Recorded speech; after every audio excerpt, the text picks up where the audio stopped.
Ogi, ano man siya pulis diri? Gani kog police. Good afternoon, Vice President Inday Sara Duterte. Good afternoon. Ma'am, mag-interview sa tagdali. How are you today, ma'am? I'm okay. How's our visit today Uh, with the former president? yes, okay lang naman yung bisita. It was a good day today. And we talked about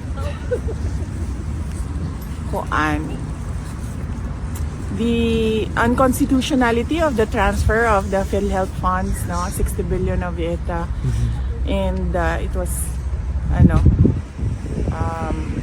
decided that it should be returned, That's correct. yes, to PhilHealth, and then, we talked about the inauguration of, or the inauguration on Sabato. Inspection daw Opening yung of the Davao Bucana Bridge. VP, what's the reaction of the former president and you yourself with respect to the unanimous decision of the Supreme Court 15-0 asking the government to return the funds to the PhilHealth Fund? Well, the Supreme Court is the final arbiter, no, of legal cases in our country, and if they say that it is unconstitutional, then it is, and then it should be returned. Rightly so, because dapat ang pera ng PhilHealth ay binabalik or nire-reinvest balik sa health programs ng ating bansa. VP Inday, earlier we talked about the Bucana Bridge, and you made mention that you're going to refer the Yes. situation with the former president. Ano po yung decision ni Yes, former president? nag-ano lang ako kanina kung pwede ko ba kwento yung backstory ng Bucana Bridge, and then he said na okay lang naman.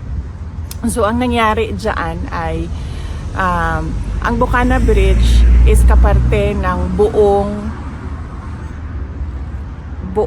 coastal road ng Davao City. So hindi siya yung coastal road hindi siya makakatawid ng Bangkerohan River kung wala yung Bucana Bridge. At that time na mayor ako, may budget ang coastal road pero unfunded ang bridge. And it was made known at the time to former President Duterte that the bridge is unfunded.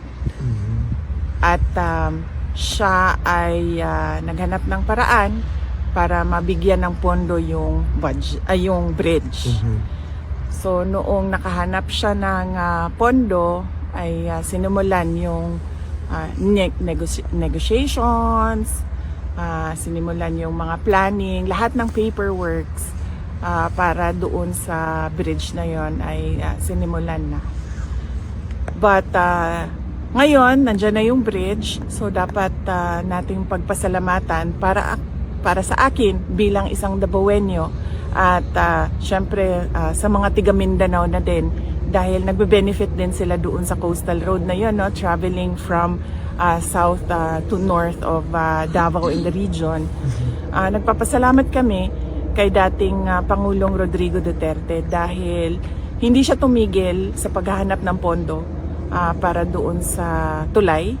At syempre nagpapasalamat tayo sa People's Republic of China dahil buong-buo nila binigay yung entire cost ng tulay na iyon. So walang gastos ang City Government of Davao, walang gastos ang Pilipinas para tayo magkaroon ng bridge na yon.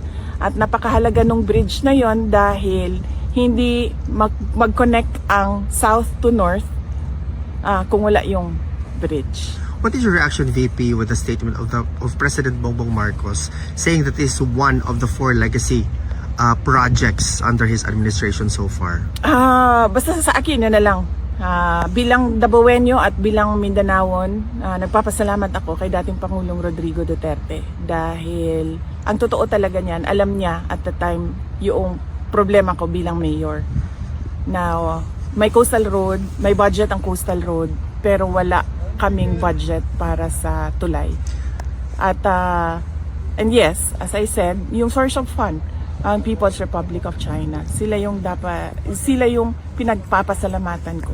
VP Inday, on a different matter, today the determination of the medical records with respect to the competency of the former president will be submitted.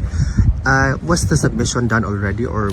Wala akong, hindi ko alam kung nasubmit na ba yung medical records. Ang siguro, tamang tao na sumagot kung ano yung nangyayari sa kaso ay si Attorney Nicholas Kaufman. VP, is there something that the former president wishes to relay, or perhaps you want to relay to the Filipino people now na malapit na po ang Pasko? Malungkot ang Pasko natin dahil hindi natin gusto ang mga nangyayari sa ating bansa, lalong-lalo na yung mga iskandalo sa korupsyon at yung pag-aabuso sa posisyon at mga opisina ng gobyerno. Pero kailangan natin maging matatag. As Filipinos, we are known to be resilient. Kaya kailangan natin itawid itong Pasko na ito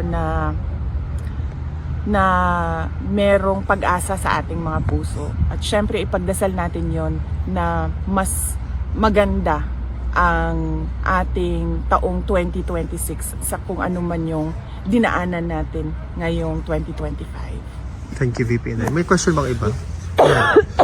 Ma'am, pwede, may mga bali-balita po kasi na yung ibang media po is pinalalabas po nila na overpriced daw po yung nabili ng OBP na CCTV. Wala pong findings na ganon ang Commission on Audit. No, kung nakita ninyo sa statement ng Office of the Vice President, pinublish na yung report ng Commission on Audit at wala silang findings of any wrongdoing sa Office of the Vice President. In fact, meron silang binigay na unqualified opinion Congratulations, doon sa opisina ng Office of the Vice President. At kailangan ko pasalamatan doon yung mga kasamahan ko sa Office of the Vice President kasi sila talaga yung ako lang yung muka ng opisina.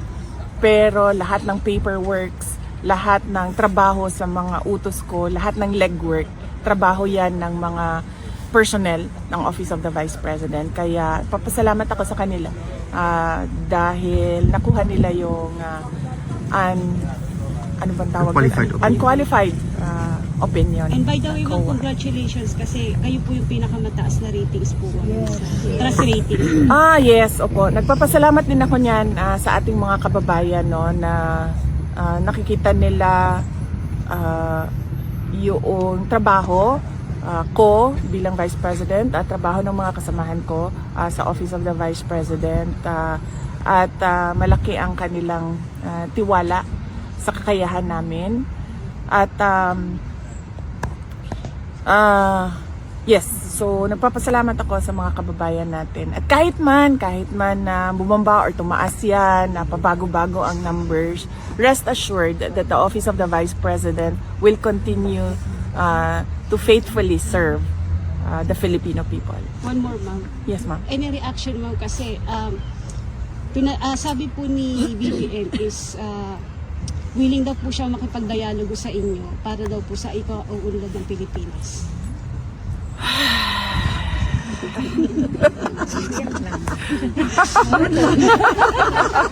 Ora to. Okay. May iba pa bang question, guys? Sige, go ahead. Ma'am, ano pong masasabi niyo kay Sandro Marcos na siya itinagong ng pork barricade? Oo. Well, wala akong wala pa sa akin yung mga dokumento, ma'am, no. Hindi ko pa na-review yung mga dokumento. So, hindi muna ako mag-comment sa ganyan. Pero ang pwede ko pong i-comment ay madami talagang mga insertions ang iba't ibang mga congressman. Kasama na si Congressman Sandro Marcos. At nakikita natin sa papel yun. Hindi siya chismis, hindi siya yung gawa-gawa lamang. Kasi nakikita talaga siya sa mga documents, yung mga insertions ng project. Thank you, ma'am. VP, just one last question. Are you prepared for a possible impeachment complaint filed next year? Yes, we're about to release a statement about the impeachment, no. So lalabas namin 'yan sa Monday. Tinatapos lang namin ngayon. Meron lang ako mga edits and amendments Okay. doon. So para may balita ka naman sa Monday. Ang dami mo ng balita. Thank you, VP Kaya Inday. ilabas lahat yan. VP, are you okay for a photo op? Yeah. Individual na lang. Individual? Para mabilis. Sige, dito tayo mag-start, ma'am. Thank you. Thank you, ma'am.